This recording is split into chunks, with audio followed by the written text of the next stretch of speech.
EMAP is the Emergency Management Accreditation Program, and it's really a program that evaluates emergency management agencies and delivers standards that these agencies need to fulfill. EMAP is a best practices for emergency management. Not only that, it serves as a marker for us as we move forward in qualifying our programs. Currently with the process, there's 64 standards involved in the whole program.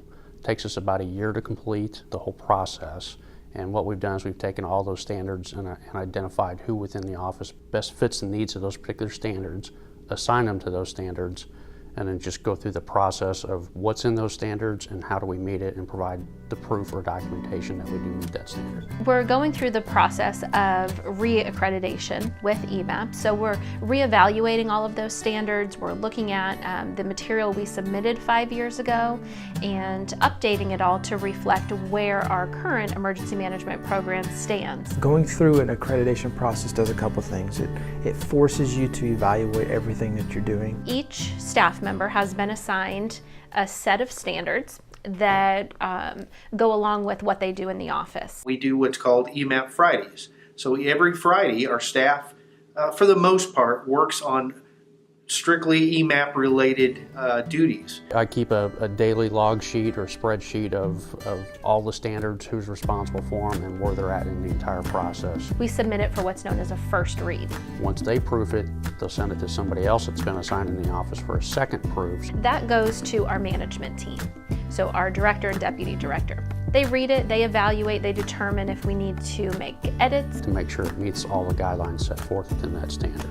If everything looks good, then we're going to submit it for upload. Essentially, it's done, it's in the queue, waiting to be uploaded officially. And then it gets passed to me to get plugged into the spreadsheet so I can keep track of it as it moves forward through the process. This tracking process really is beneficial for us. We can see, just at a glance, the progress we've made, what still needs to be done, and how far we still need to go. We have scheduled for EMAP evaluators to come to our office. We make sure that, even when they first arrive, that our elected officials are here to greet them.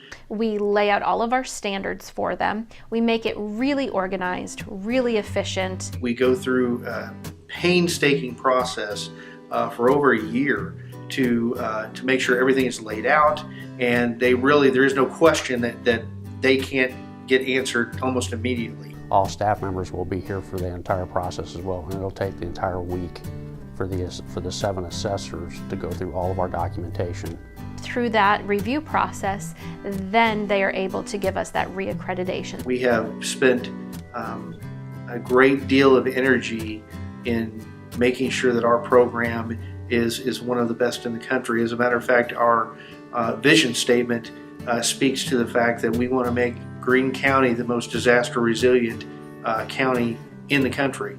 Accreditation is the standard for us. The only local jurisdiction that goes after accreditation in the state of Missouri. And so there's not really somebody else that we can look to. We not only reach the standards that they've set forth, but we have exceeded the standards that they've set forth. I would encourage other departments and other universities and other municipalities to seek out accreditation. It's a good vetting process that lets you know where you stand on a more global scale. It's imperative that we go through the EMAP accreditation process because it makes us be better. It makes us be at the pointy end of the spear. It makes us be the leaders in the field. This isn't something you turn a light switch on and do. This is something that you build over 3 to potentially 5 years, that you begin to build your program to support an accreditation process. And it's important for us each and every time that we go through the re-accreditation process to make sure that all of our programs, all of our policies are tuned to that level of perfection, quite frankly, so that we remain that leader in the industry that we really desire to be.